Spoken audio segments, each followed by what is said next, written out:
Bicycle, bicycle, bicycle. 3, 2, 1, et bien non.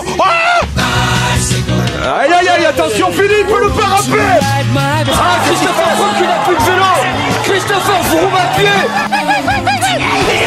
Oh my God. De nouveau Pierre Rolland, attaque de Pierre Rolland encore une fois. Personne ne réagit.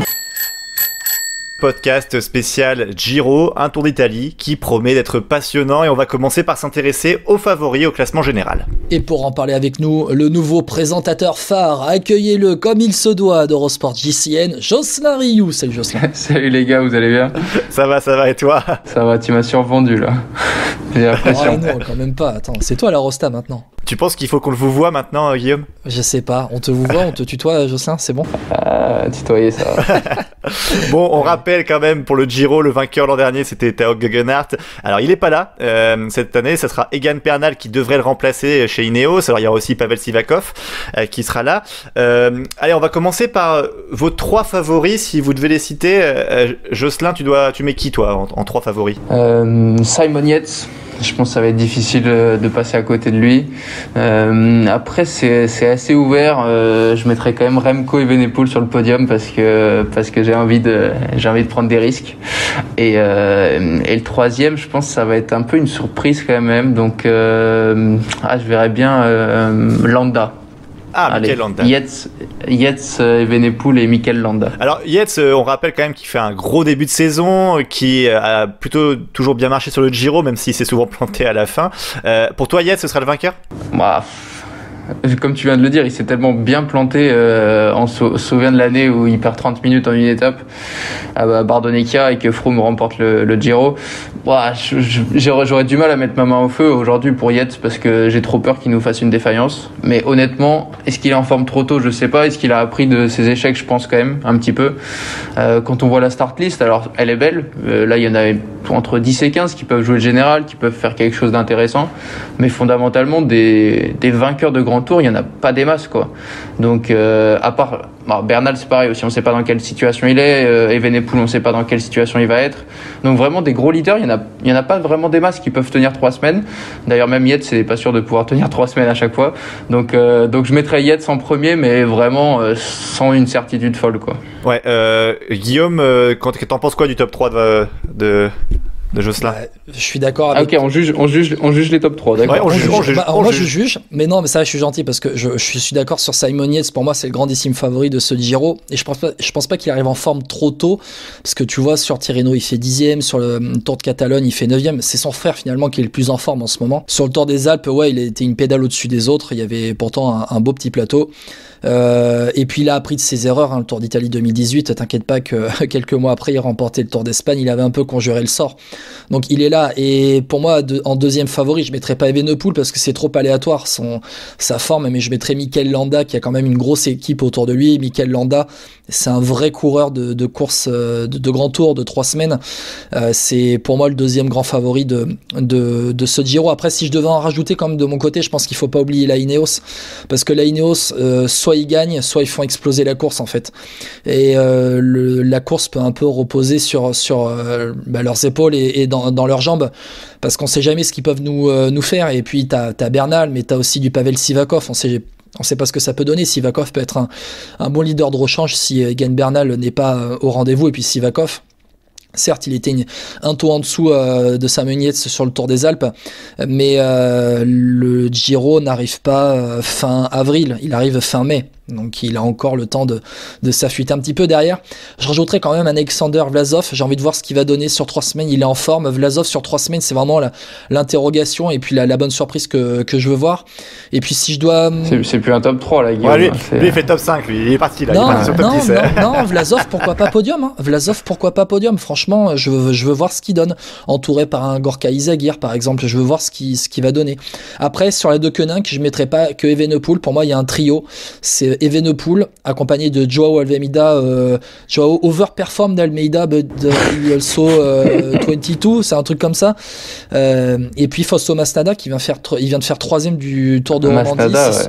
Ce trio-là, même si Masnada n'est pas un coureur de grand tour, mais je veux voir ce que ça va donner la Deceuninck Quick-Step en mode grand tour. Je veux voir. c'est vrai que Jocelyn il a raison, il y a quand même pas mal de seconds couteaux qui peuvent le faire, et je rajouterais même à la Bahreïn, parce que tu parlais de Michael Landa, Jocelyn, même toi Guillaume, il y a aussi Pello Bilbao qui aussi est un coureur qui a bien marché sur le Tour des Alpes et qu'il faut pas oublier, je pense, et qui a mais c'est un vrai bon coureur, Bilbao. Le truc c'est que sur 3 semaines, pour moi Landa est le leader sur 3 semaines, mais Bilbao c'est 5e du dernier Tour d'Italie, il est capable de jouer les premiers rôles. Non, je pense que Bilbao c'est un très bon coureur d'une semaine, très bon chasseur d'étapes.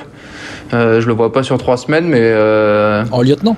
Mais ouais, lieutenant. Et puis après, faut voir quand même la stratégie, parce que quand t'as 2 bons coureurs, c'est toujours compliqué d'en mettre un au service de l'autre sur 3 semaines. Après, est-ce que ça va l'empêcher d'aller chercher une étape, des choses comme ça, faut voir, parce que on n'a pas toujours été les meilleurs en stratégie, je pense, entre Bilbao et Landa par le passé, même si c'était pas forcément dans les mêmes équipes, etc. Le syndrome Movistar, tu veux dire? Un peu pour Landa au final, mais il a pas toujours eu sa carte à jouer non plus, donc c'est compliqué.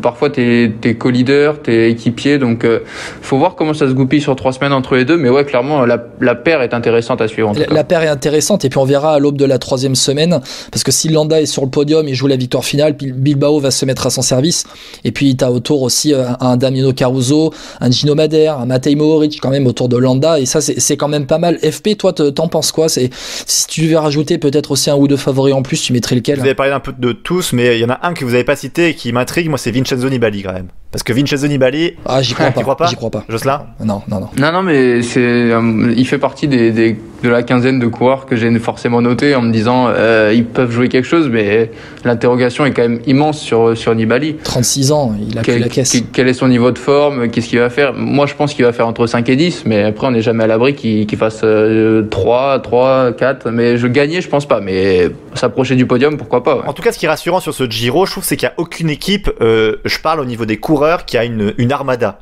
Globalement, les équipes se tiennent par rapport au type de coureurs qu'ils ont amené, quoi. À part peut-être la Deceuninck qui a 3 potentiels leaders, le reste, même la Movistar qui est habituée à envoyer 4 mecs en même temps qui peuvent jouer le général, là ils ont que Marc Soler. Au final, je pense que tactiquement ça va pas jouer là-dessus, il y aura pas on va dire un train qui va monter à chaque fois et qui va lâcher tout le monde, quoi. Je sais pas ce que t'en penses toi, Jocelyn, sur les équipes qui sont dans la start list. Faut voir quand même comment ça va courir, parce que je dirais pas que c'est décevant, mais j'ai vu un peu sur les réseaux, c'est vrai que la start list est belle quand tu regardes, c'est des beaux noms et tout. Après, par exemple, George Bennett pour Jumbo-Visma, qu'est-ce que ça vaut un leader sur 3 semaines? C'est quand même une interrogation immense, tu vois. Qu'est-ce que va faire la Jumbo-Visma sur le Giro, du coup? Est-ce qu'on peut compter sur Marc Soler sur 3 semaines seul, entre guillemets, effectivement, sans avoir de Valverde, même de Landa, etc., à côté de lui, de Quintana? Il y a quand même pas mal d'interrogations. Faut voir. Franchement, ça reste ouvert d'un côté. Après, ça se tourne pas mal autour de Simon Yates quand même. On en revient souvent à lui.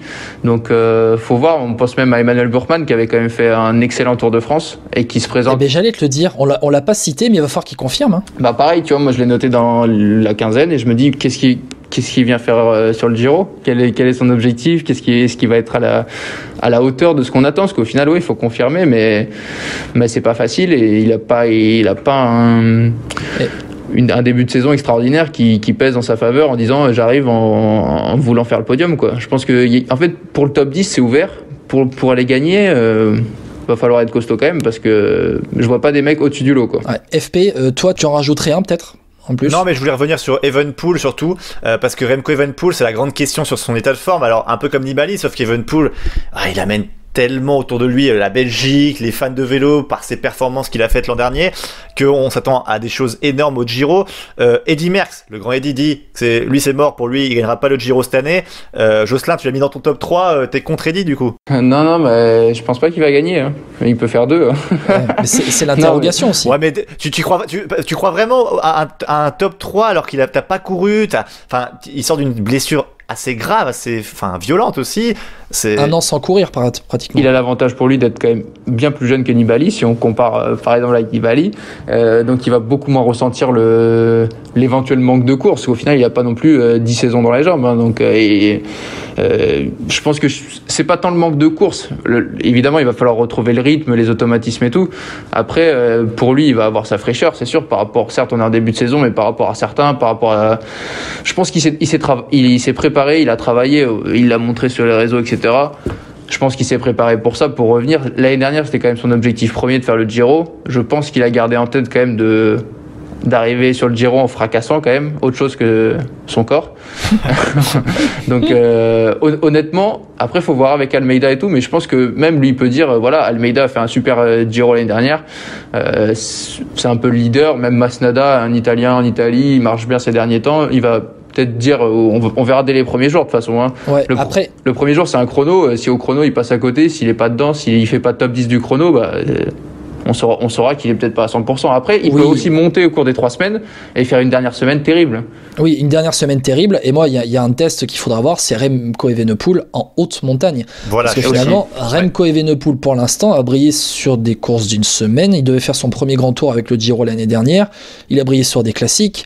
Mais Remco Evenepoel sur des enchaînements de cols à 2000 mètres d'altitude, là où le Giro tu en as, il faudra voir ce que ça va donner. Messieurs, pour terminer, j'ai quand même envie de citer un ou deux noms par-ci par-là. Un Hugh Carty quand même, on n'en a pas parlé, mais Hugh Carty c'est quand même peut-être un outsider sur ce grand tour, sur ce Tour d'Italie. Il faudra voir ce que ça va donner. C'est le gars que t'es content de l'avoir parce qu'il va rouler avec toi, puis après tu le décroches à la dernière montée, quoi. Je pense que tu es un peu sévère sur Hugh Carty parce qu'il fait une bonne saison pour l'instant. Il vient de faire 5e du Tour des Alpes. L'année dernière, il a fait podium sur le Tour d'Espagne. Il a fait 3e. Il était là. Il remporte l'étape de l'Angliru. Il fait 4e du contre-la-montre. Tu vois, 5e, c'est bien, Guillaume. Il fera 5e. Ouais, mais on parle. Oui, mais on vient de citer 15 noms. Si dans les 15 noms, on cite pas Hugh Carty. Pour moi, on passe à côté. Pour moi, Carty, il y est. Tu vois, il y a Jay Hindley, Romain Bardet pour la DSM. Hein, justement, Romain Bardet, on en parle tout à l'heure avec Valentin Jacquemet du Dauphiné et on en parlera plus longuement avec lui. Merci beaucoup, Jocelyn, d'avoir été avec nous. Merci, Jocelyn. Merci, les gars. Merci à tous. Et tu laisses la place à une légende du Giro, à John Gadret. C'est quand même pas mal. Ça, c'est la classe. Est-ce que tu grimpes mieux que lui ou pas? Ne se prononce pas. Est-ce que tu vas plus vite que lui au sprint? Que John, aujourd'hui peut-être, je pense quand même. Je peux peut-être mais juste en sprint, hein, pas dans les bosses. Jocelyn, on te retrouve pour les résumés d'étapes sur GCN. Ouais, et puis sur Eurosport International pendant tout le Giro. Comme depuis 7 ans à l'Inter. Parfait, bah super, bah écoute, c'est noté. Puis à une prochaine, Jocelyn, pour parler du Giro du coup. Avec plaisir, salut les gars. Salut. De nouveau Pierre Roland, attaque de Pierre Roland encore une fois. Personne ne réagit.